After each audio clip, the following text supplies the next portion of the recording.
Presenting my concept map on the evolution of the periodic table. So my comparison model was comparing the periodic table to the building of a jigsaw puzzle.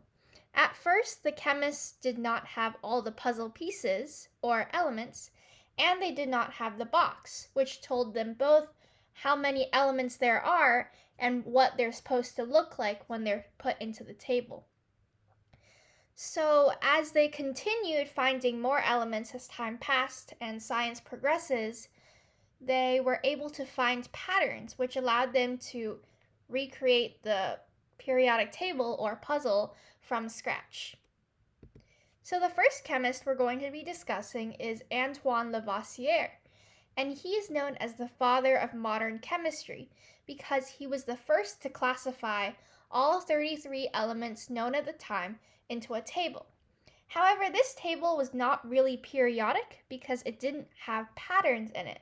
It was basically just a listing of the different elements and their properties. Next, we have the chemist Johann Dobereiner. In 1817, he discovered that there were triads of elements. In the periodic table here, you can see them in color. For example, lithium, sodium, and potassium are part of the same triad. And within these triads, the atomic mass, atomic number, and properties vary based on the position in the triad. So, for example, lithium at the top has the lightest atomic mass and atomic number and has the least intense of the properties. Potassium, on the other hand, has the heaviest atomic mass, atomic number, and most intense properties. Then Peter Kremers built off Johann Dobereiner's work, and he was trying to look for overlaps in the triads. And of course, in these triads that we see here, there are no overlaps. So he actually had to do more research, and he arranged them in a way so that two triads could cross in a cross. And in this way, he made the periodic table two-dimensional. This was a very influential innovation because it influenced many of the other chemists who came after him. Next, we have Jean-Baptiste Dumas, and he was a mathematician, so he thought that he could organize all of the elements by their atomic weight.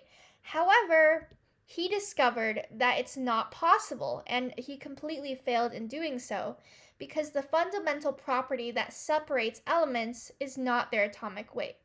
What it really is, we'll get to later. Next, we have Alexandre Émile Daguerre de Chancourtois, or something like that, and he came up with the telluric screw. This was an innovation that organized all of the elements on a cylinder, and this spiral, when you spin it, would line up the elements in rows with their columns, and they overlapped with their properties. So it was basically kind of the first periodic table. And however, it was three-dimensional, so it never really caught on, as other chemists thought his work was too confusing to be applicable to the rest of chemistry. Then we have John Newlands and his law of octaves. This law basically stated that when you organize the elements by increasing atomic weight, the elements 8 units forward and behind have properties that are similar. For example, hydrogen, fluorine, chlorine, copper, and nickel, and the rest you can see here in this table have similar properties, so they go in the same group. He was the first to introduce the concept of atomic numbers, even though he didn't really call them that. He just used cardinal numbers to organize the elements and show which ones are 8 units forward or behind of each other. Then we have Lothar Meyer, and his work was also really influential because he created the first graph that demonstrated the properties of the elements repeating in a periodic pattern. As we can see here, the increases and decreasing areas are very proportional to each other. And he also created a table to demonstrate his findings. Next, we have Dmitry Mendeleev, arguably the most famous chemist in this list. And he was basically a genius. And in his periodic table, what set him apart was that he had predicted the discovery of elements that were not discovered yet at the time. For example, we see here for 68, 70, 45, 75, and many others, question marks. And these meant that he's predicting something will be discovered to fill in that spot, because he discovered that the periodic table, or the elements themselves, have a pattern within them that follows the laws of nature. So he reckoned that since the ones that we have discovered follow the pattern, then the ones that we haven't discovered must also follow the pattern.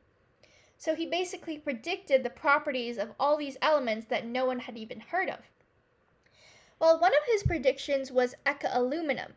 And 4 years later, Paul-Émile Lacroix de Bois-de-Bordeuron discovered eka-aluminum, or as he called it, gallium. They actually had quite a debate because Mendeleev, genius he was also very arrogant. So he claimed that he was responsible for the discovery, while Paul actually did all the work. This friendly debate ended with Paul receiving credit because, he did all the work. Anyways, Mendeleev has a long-lasting legacy because he was really the first person to create more than a periodic table, but demonstrating the laws of nature in doing so. Then we have Bohuslav Bronner. This man was also very influential, and he was a chemist who greatly admired Mendeleev's work. He actually spent most of his life proving Mendeleev with experiments and evidence. And when the noble gases were discovered, and there was no room for them in Mendeleev's table, Bohuslav actually created a spot, group 0 over here, all the way on the left-hand side to account for the noble gases. And in this way, he kept Mendeleev's theory sound. These three scientists worked together with the idea of the atomic number. So Anton van den Broek first proposed that instead of atomic weight, we should be organizing the elements by their nuclear charge. And then Henry Moseley over here, he started experiments trying to prove Anton's theory.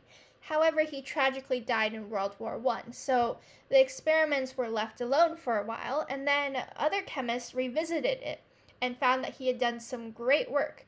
So they actually found that atomic number, or the number of protons, is what differentiates the elements in their order. And Ernest Rutherford was actually the first person to call it an atomic number, even though people had used cardinal numbers for a long time. More recently, we have more innovative attempts to recreate the periodic table. For example, Fernando Dufour created a three-dimensional conical shape to demonstrate the fundamental symmetry present in the periodic table. Another example is William Jensen, who created a pyramid form, which also demonstrates the symmetry. However, these forms have not really caught on, because as you can imagine, the periodic table is much more useful on paper than it is in a three-dimensional model, which really has not that big of a difference. So with that, we come to the modern periodic table, first designed by Mendeleev, but now revised and edited as new elements have been discovered. And the periodic table has many, many, many applications. In chemistry, students use it both for education and for experimentation in laboratory, because the periodic table organizes with atomic weight, the atomic symbol, atomic number. All these elements are very important for different experiments and such.